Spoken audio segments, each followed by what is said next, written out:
विनम्रता है एक तरह से भक्त की, साधक की, प्रेमी की, कि उसको वो शब्द नहीं देना चाहता, लेकिन उसका जो हृदय का अतल गहराइयों से जो निकली हुई बातें हैं उसके मुखमंडल से, उसकी आंखों से झलकती हैं। और आपको देख के वाकई हमें लग रहा है कि हनुमान जी के प्रति काफ़ी आपका लगाव, आपकी निष्ठा है। वो तो कह नहीं सकता मैं, लेकिन हाँ मैं काफ़ी हद तक हनुमान जी के प्रति झुकाव महसूस करता हूँ। उनकी भक्ति से हर सुख मिलता है, जीवन में फूल हमेशा खिलता है, जीवन में उनसे ही बहार है, उनसे ही सारा जग व्यापार है। हनुमत की महिमा परंपार है, उनके ही चरणों में संसार है। जय सिया राम। सब सुख लहे तुम्हारी सरना, तुम रक्षक काहू को डरना। हनुमान जी की कृपा से तो सब संभव ही है। कई बार कुछ ऐसे संयोग, सुखद संयोग बन जाते हैं कि व्यक्ति आश्चर्य में पड़ता है, उसको सुखद अनुभूति होती है। एक ऐसा ही भक्त से आपकी हम मुलाकात कराते हैं, और ये जो जहाँ पे हम लोग यहाँ पे उपस्थित हैं, ये परम धाम है। ये बिरला हनुमान मंदिर के नाम से ये जगह काफ़ी प्रसिद्ध है, और बाबा नीम करोड़ी जी ने यहाँ खुद हनुमान जी की यहाँ पर स्थापना की थी, और बाबा जी का ये आश्रम बाबा नीम करोड़ी जी का। और यहीं पे हमारे एक भक्त से मुलाकात हुई है। क्या शुभ नाम हुआ आपका? पंकज चौबे जी। पंकज चौबे जी ने बताया कि जब मैं किसी और से बात कर रहा था कि हनुमान भक्ति चैनल देखते भी हैं, और इसलिए आप रुक गए कि 2 मिनट बातचीत कर लिया जाए। और हमें भी हनुमान जी के भक्तों की तलाश रहती है कि हनुमान जी के भक्तों से बात कर लिया जाए। तो पहले तो ये बताएं कि हनुमान जी की भक्ति कब से कर रहे हैं आप? ये तो बहुत लंबा अर्सा हो रहा है। बहुत लंबा समय हुआ। भक्ति क्या है, मेरा बस झुकाव है।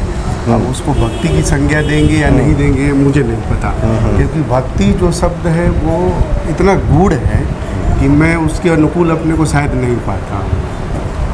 भक्ति में जो समर्पण चाहिए वो इतना समर्पण मैं नहीं दे पाता या नहीं कर पाता हनुमान जी के प्रति। तो भक्ति कोई सामान्य शब्द तो है नहीं, लेकिन हाँ हनुमान जी के प्रति मेरा झुकाव बचपन से है। तो बस वैसे ही सामान्य ढंग से मैं अपनी बात। और यानी प्रेम है हनुमान जी से? हाँ प्रेम है जी। तो प्रेम शब्द भी मैं कहूँ, अगर प्रेम हो तो उसकी पराकाष्ठा भक्ति है। लेकिन ये तो बहुत मुश्किल है कि मैं प्रेम शब्द भी नहीं कह सकता। बस संस्कार बस संस्कार बस मैं जुड़ा। माने हनुमान जी के प्रति जो आपका लगाव, प्रेम जो कहें, ये तो चूँकि शब्द है। हाँ। शब्द तो वैसे भी काम चलाओ ही होता है। हाँ जी। जो जो भीतर की भावनाएं होती हैं उसको व्यक्त करने में शब्द सक्षम है कहाँ? लेकिन एक आश्चर्य की बात आज तो मुझे लगा कि शायद मुझे आपसे कहनी चाहिए। मैं अभी दिल्ली विश्वविद्यालय की तरफ जा रहा था राजघाट से, तो इधर से जाते समय मेरे मन में आया कि चलो उधर से लौटते समय चलेंगे, लेकिन ये दृढ़ता नहीं थी मन में कि लौटते समय यहाँ आएंगे। और मैं पहली बार आ रहा हूँ। अच्छा, यहाँ आश्रम में पहली बार आ रहा हूँ। जब मैं लौट रहा था तो तुरंत अभी थोड़ा पहले रेड लाइट पर ही मेरे मन में है कि चलो चलते हैं, देखते हैं। सुना है यहाँ बाबा नीम करोड़ी जी आते थे, तो चलो चलते हैं। जैसे मैं अंदर आया तो आपको देखा। मैंने कहा ये तो मैं आपको लगभग लंबे समय से देख रहा हूँ। आप हर हनुमान मंदिर में जाते हैं, वहाँ बातचीत करते हैं, उनका अनुभव लेते हैं और लोगों तक पहुँचाते हैं। ये बड़ा पुनीत कार्य है। ये मुझे इतना आश्चर्यजनक लगा कि आप दिख गए।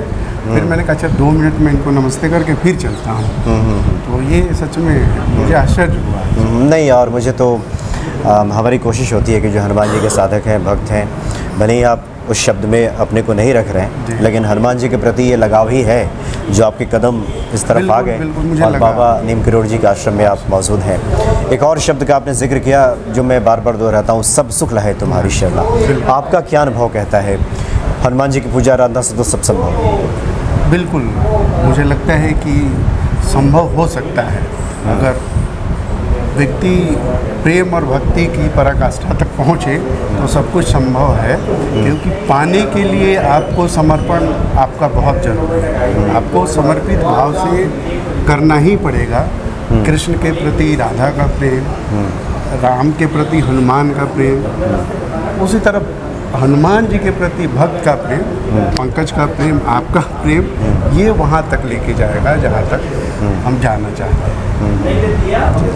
नहीं, बहुत अच्छी आपने बातें बताई हैं और ये विनम्रता है एक तरह से भक्त की, साधक की, प्रेमी की, कि उसको वो शब्द नहीं देना चाहता, लेकिन उसका जो हृदय का अतल गहराइयों से जो निकली हुई बातें हैं उसके मुखमंडल से, उसकी आंखों से झलकती हैं। और आपको देख के वाकई हमें लग रहा है कि हनुमान जी के प्रति काफ़ी आपका लगाव, आपकी निष्ठा है। वो तो कह नहीं सकता मैं, लेकिन हाँ, मैं काफ़ी हद तक हनुमान जी के प्रति झुकाव महसूस करता हूँ और नियमित पूजा भी करता हूँ। नियमित पूजा करते हैं? अच्छा, कुछ क्या करते हैं? हनुमान चालीसा का पाठ करते हैं? हनुमान चालीसा का पाठ करता हूँ और बीच बीच में कभी सुंदरकांड का पाठ करते हैं और राम जो मन में आया तो देखिए, आप जैसे बहुत सारे जो भक्त हैं, आप तो भक्त बन के सुनते भी हैं और आज यहाँ से बोल भी रहे हैं। एक जिज्ञासा रहती है लोगों के मन में, इच्छा रहती है कि कोई भक्त अपना कुछ अनुभव बता दे, कुछ निजी अनुभव। आपने मुझसे ही पूछा कि आपका क्या अनुभव है, तो मैंने तो कहा कि समय आने दीजिए। वैसे मैं एक लाइन में कहूँ तो मैं तो यही कहता हूँ कि सब संभव है हनुमान जी से। ये जो भले ही गोस्वामी जी ने ये इन वाक्यों को लिखा जरूर है, लेकिन इस वाक्य पे मेरा अक्षरशः विश्वास है, तभी मैं इस बात को बार बार दोहराता हूँ। कुछ आप अपना अनुभव बताना चाहेंगे? देख, मैं जब हनुमान जी की पूजा करता हूँ, घर में करता हूँ, मंदिर वगैरह कम ही जा पाते हैं क्योंकि नौकरी है और पारिवारिक जिम्मेवारी। तो जैसे मैं कभी बहुत, मेरी इच्छा उस तरह से हनुमान जी के प्रति बहुत समर्पण भाव जब महसूस करता हूँ तो मेरा हृदय भर आता है। मुझे लगता है कि हनुमान जी शायद आसपास हैं और वो मुझे इत्मीनान दे रहे हैं कि नहीं, सब ठीक है, कभी चिंता करने की बहुत आवश्यकता नहीं है। मुझे कई बार विचलन होती है स्थिति को लेके, परिस्थिति को लेके। सब अच्छा है, मेरे साथ सब कुछ अच्छा होता है, लेकिन परिस्थितियाँ ऐसी उत्पन्न होती है कई बार। तो आप हनुमान जी के पास जाते हैं तो कई बार आपको बड़ा सुखद अनुभव होता है, आपका हृदय गदगद और भर जाता है कि नहीं, वो कुछ अच्छा सोच रहे हैं और भविष्य में भी कुछ अच्छा ही होगा, ऐसा अनुभव होता है। यानी ये आप कह एहसास, नहीं सकते कि हाँ, ये अनुभव होता है कि कोई तो है जो हमारे साथ खड़ा है। कोई नहीं है, ये हनुमान जी हैं। हाँ, वही हनुमान जी हैं, बिल्कुल हनुमान जी हैं। वो दिख न रहे हों लेकिन हृदय में आभास देते रहते हैं कि आपके मन के किसी कोने में हो, आपको आभास देते रहते हैं। और सबसे बड़ी बात, अगर मैं कोई गलती करता हूँ तो उसका पश्चाताप तुरंत होता है कि नहीं, ये गलती मुझसे हुई। ये हनुमान जी की प्रेरणा है। मतलब अगर भक्त कोई गलती करे तो ईश्वर उसका एहसास भी कराता है। ये प्रेरणा है आपके ईश्वर के प्रति, ईश्वर जो देता है प्रेरणा। तो गलती का एहसास होना भी एक, शायद भक्ति की तरफ आप बढ़ रहे हैं, मुझे ऐसा अनुभव होता है कि आप गलत कुछ कर रहे हैं तो वो रोकते हैं कि ठीक है। जी जी, नहीं, बहुत अच्छी आपने बातें बताई हैं पंकज जी। आगे वक्त मिला तो हम निश्चित तौर पे आपसे विस्तार से भी बातें करेंगे हनुमान जी के लेकर। चलिए, बहुत बहुत धन्यवाद आपका। जय श्री राम। जय श्री राम।